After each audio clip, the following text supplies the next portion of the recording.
Thank you so much for cueing us in without the music.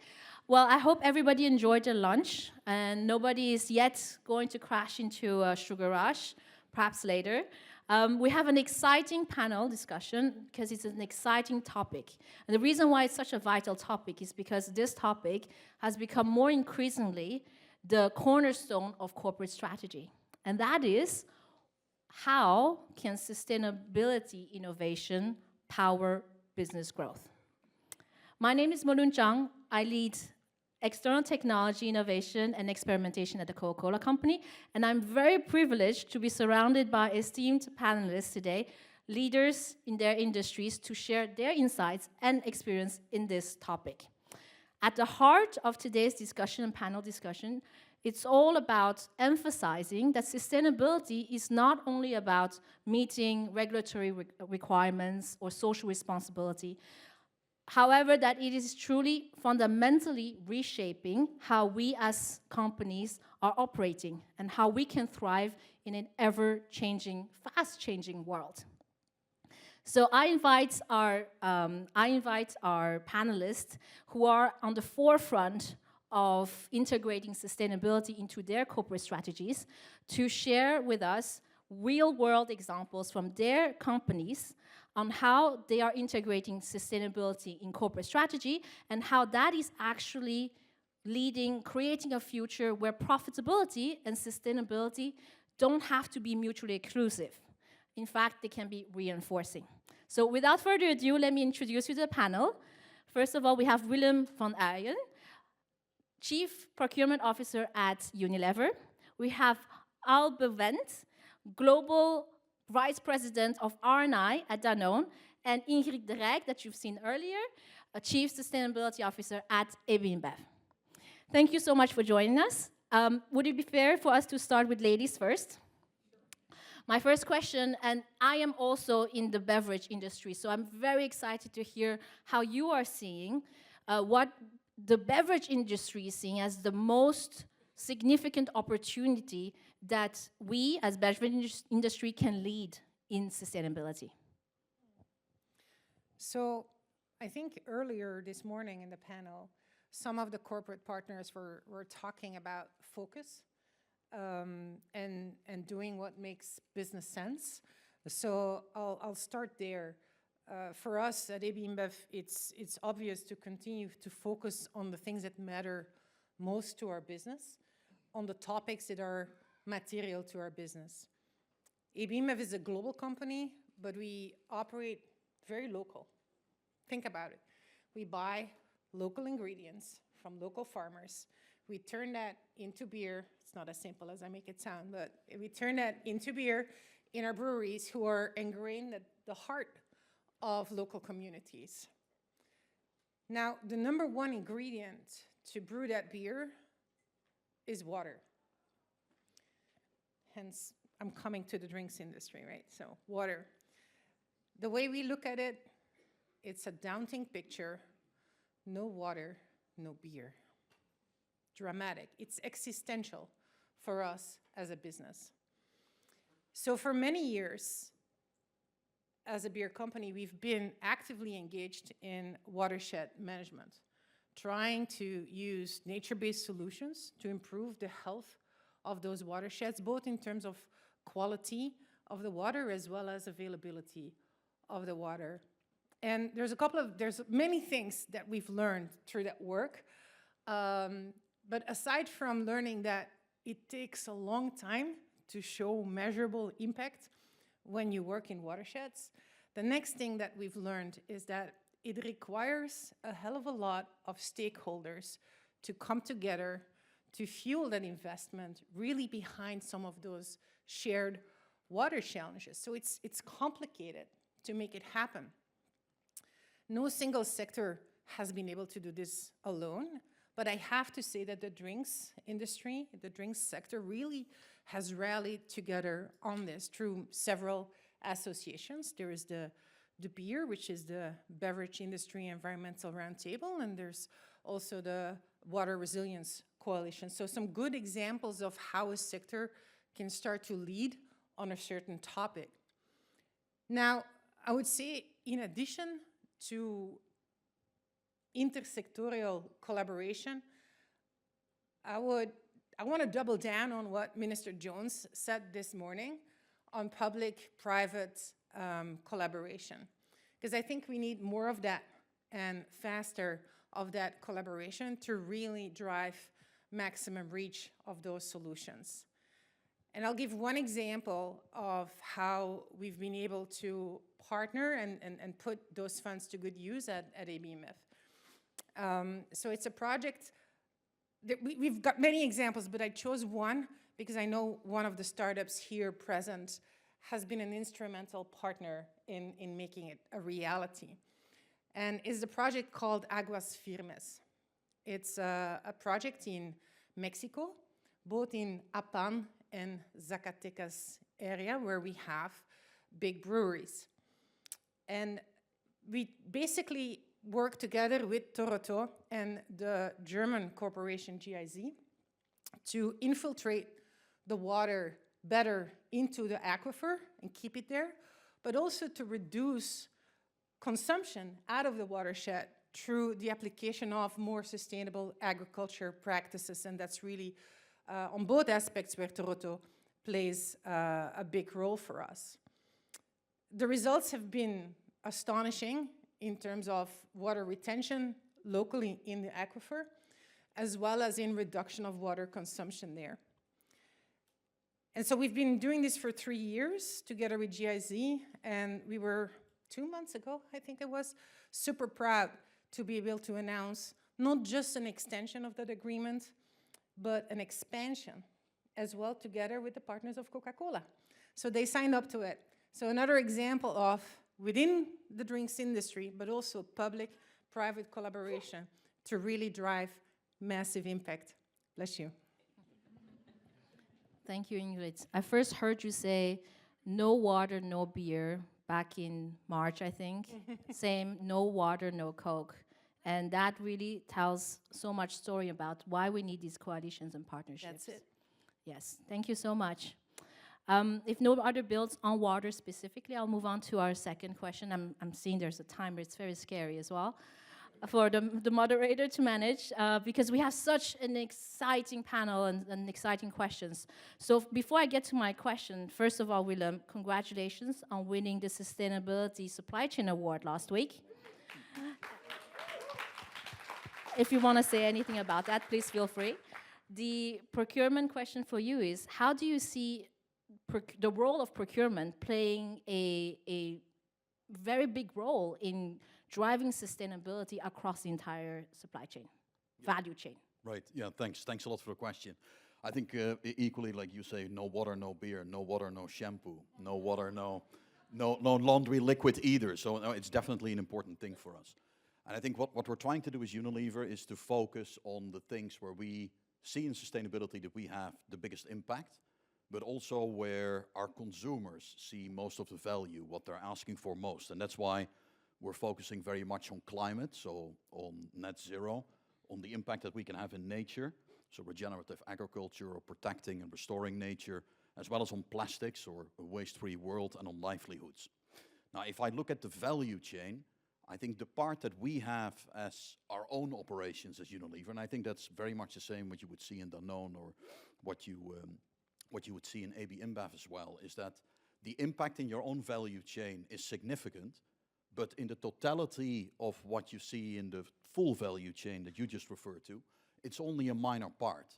So if I look at greenhouse gases, for example, we have 2% of our emissions in our own operations.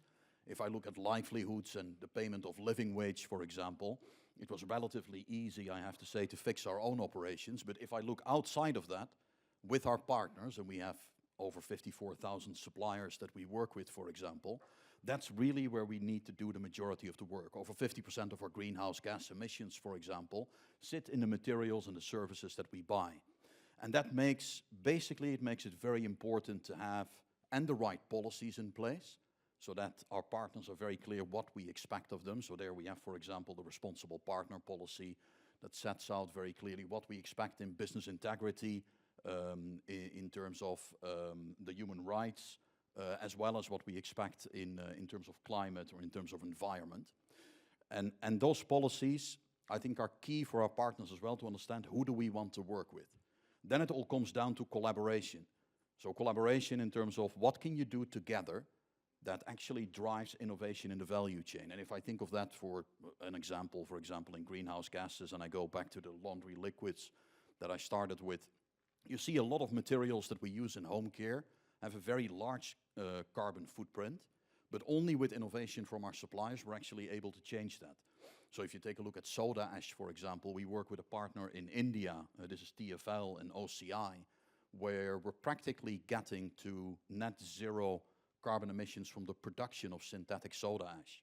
But you see the same with Genomatica, for example, that we're working with to have an alternative to palm or to, fossil fuel derived surfactants.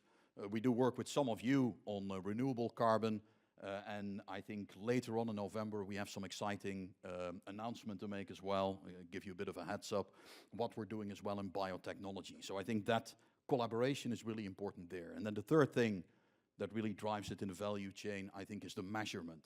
So if you have your policies in place and you do your collaboration, measurement brings out in the end who really makes the difference in what we do in sustainability. And those are the partnerships that we're trying to scale up ever further.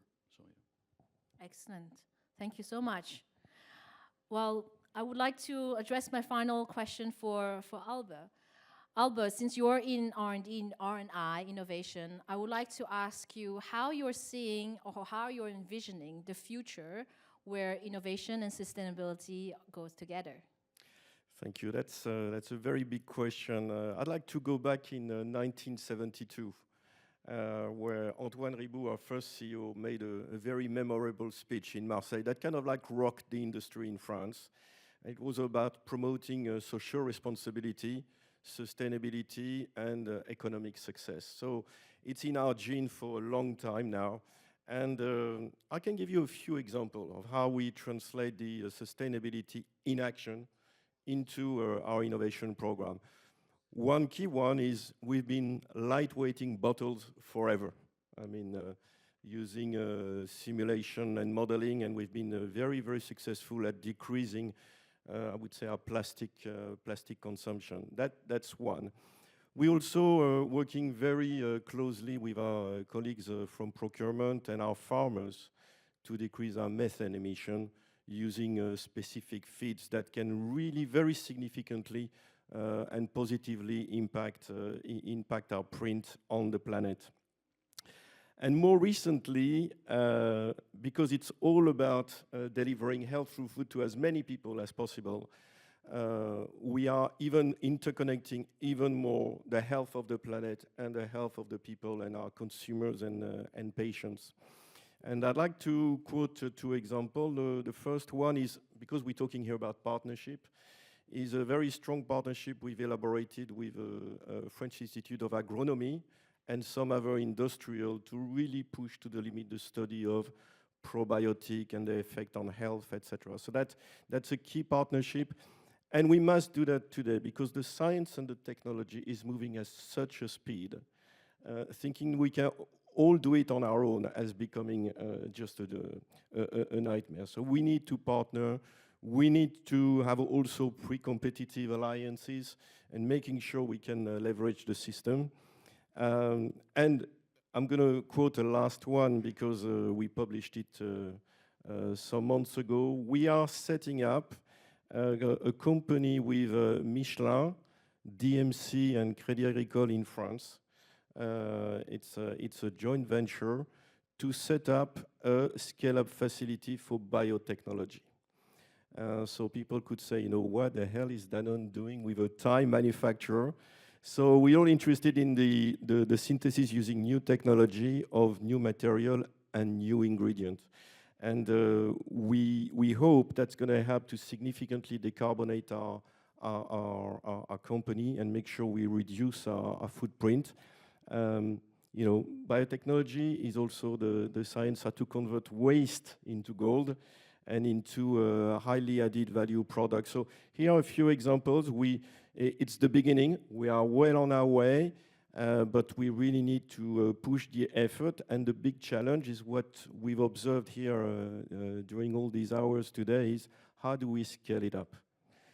What is the scale we can give to those technology in such a way that will really transform the technology into impact for the best of the planet? And something tells me the answer to that question, how do we scale up, lays with a word that all three of you used, which is partnership. Partnership and collaboration. Excellent. Thank you so much. We had a question about water, about innovation, about procurement. I think it is very clear through this conversation for our audience to understand that merging sustainability and business objectives, it's not just a trend anymore. It really is an imperative to, that can lead to lasting profitability and environmental stewardship. Thank you so much to our panelists. But before we conclude, I would like to ask every panelist here if you can share maybe some key learning, key message, a big, I would say, main takeaway for our audience to take home with them as they are embarking on the journey of integrating sustainability into corporate strategies. Let's start from this side.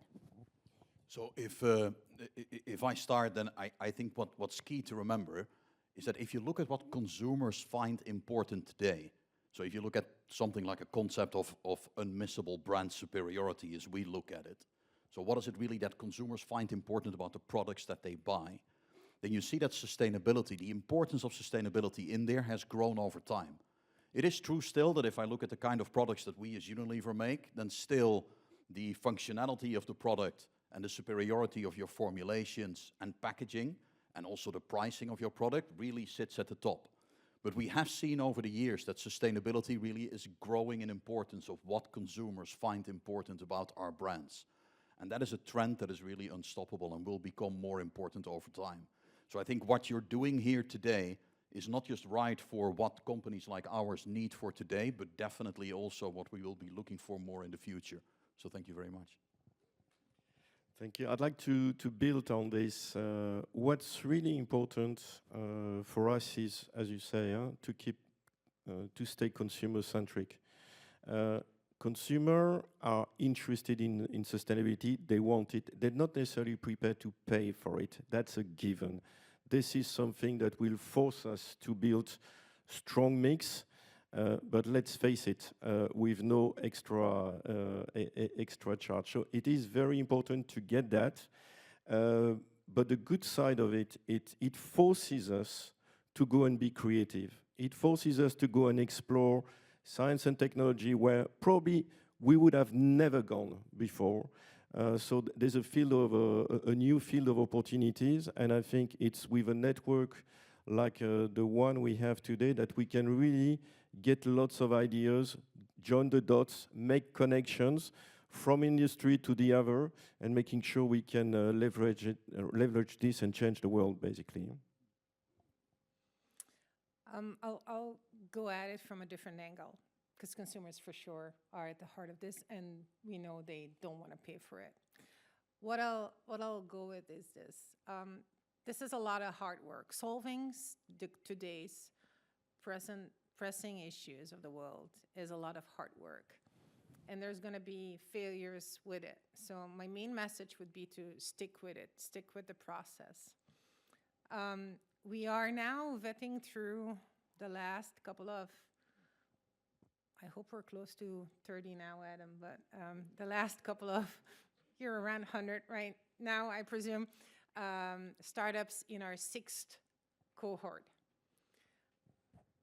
There's a reason why I repeat this number of 30. I need to tell the team to focus and not dilute too much of their efforts. So that means, though, that we have 5 cohorts of pretty much 30, 35 startups each that have graduated through this 100 Plus Accelerator process. That's a big load of startups with sustainable innovations that are right there available in our network. So we know it works. We know it delivers results. Why is it important that we are here with corporate partners together on this? I'll share an example of failure of ABMF that turns into success going forward.